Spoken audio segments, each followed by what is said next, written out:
Amahoro y'Imana nshuti mukomeje gutega amatwi urubuga rw'imikino rwo kuri uyu munsi twaba tugiye kuganira kuri Champions League.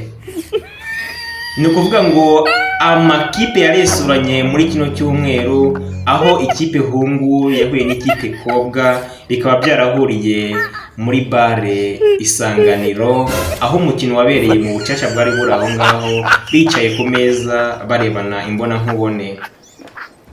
Umukino wagenze gute? Ntabwo byatinze, umuhungu yafashe agapira aragakina niko gutangira gucyocorana n'amagambo. Umuhungu baratangiye, uri inyenyeri idacika mu ijuru ry'umutima wanjye, urubuki bwuzura mu ndiba z'amaso yanjye.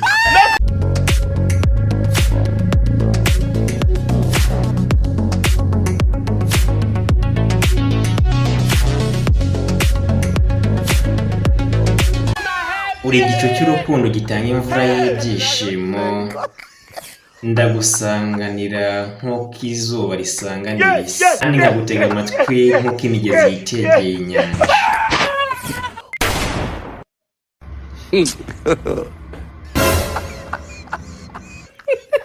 Wowe nyenyeri y'ijoro ryanjye, buki bw'amaso yanjye,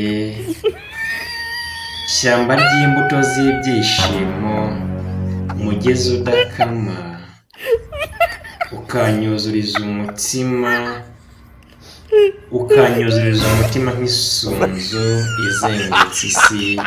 Ndagukunda rukundo rwanjye, unyemereye wampa umutima wawe, maze nkazakwitura tukabana ubuziraherezo. God have mercy upon us.